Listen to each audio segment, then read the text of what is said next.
Isang balot na po? Oo. Bo, nabitin? Hindi, kahit di yan. Okay.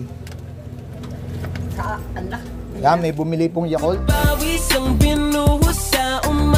Yo, what's up sa inyo mga kaponsi? Good morning. At maganda na naman ang panahon ngayon. Ayan, maganda ang pagtitinda natin ngayon.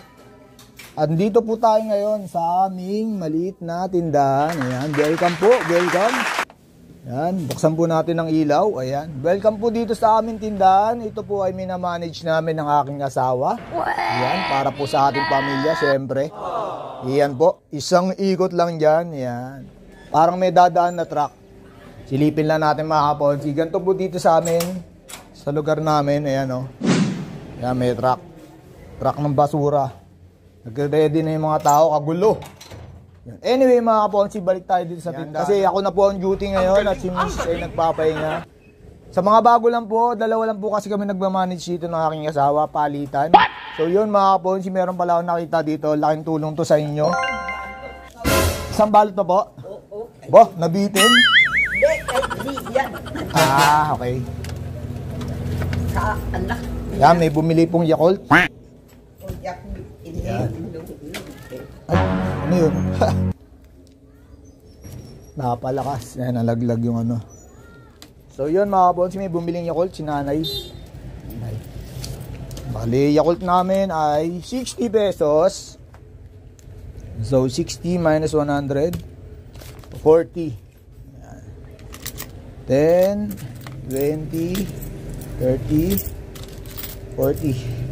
10, 20, 30, 40. Double check lagi ang sukle mga kaponsi para di kayo balugi. Okay. Thank you, Nay. Yung ano yung kape, yung Nescafe original. Ito po, limang ano po? Limang Nescafe original. Yun. Meron ba tayo dito? Yun, okay.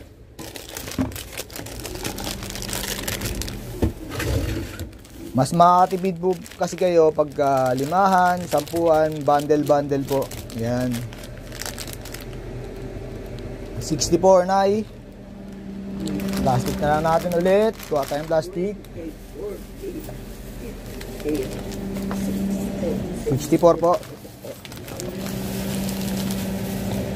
1, 2, 3, 4, 5. 64, 40, 50, 60, 64. Okay na, Nay. Salamat, Nay. Nescafe original. Yan, 64. So, yun mga kaponsi, napagbilan natin si nanay. Yan, lagay lang muna natin yung pera natin dito. Yeah. Siyempre, para maayos tayo, inorganize natin yan mga kaponsi. So, balik tayo dito mga kaponsi. Ito, laking tulong to sa inyo. Total maluwag naman yung rep nyo. Yan, yung space. Pwede kayo maglagay dito ng mga list ng mga nasa loob ng ref nyo. Ayan. Tulad nito. Ayan. Big 250. Ayan. Coke. Beer brand. Ayan. Lahat yan nandito sa loob mga kaponsi. Ayan. Para pagka may dumating na customer at syempre pagka yung kabisado lang, pwede tayong magkamali. So ito maganda. Kabisado niya na meron pa kayong nakasulat dito mga kaponsi. So anyway mga kaponsi, dumating na yung truck. Ayan. Ang laki ng truck dito mga kaponsi. Ayan. So laking tulong na lang to mga kaponsi. Ayan. Dito siguro magandang halimbawa na to na pwede ko may tulong sa inyo. Ayan. Tsaka yung mga bote pala dito, ayusin na rin natin. So yun mga kaponsi, thanks for watching. At maraming salamat sa panonood ninyo. Like, comment, and subscribe mga kaponsi. Kita ka sa next vlog.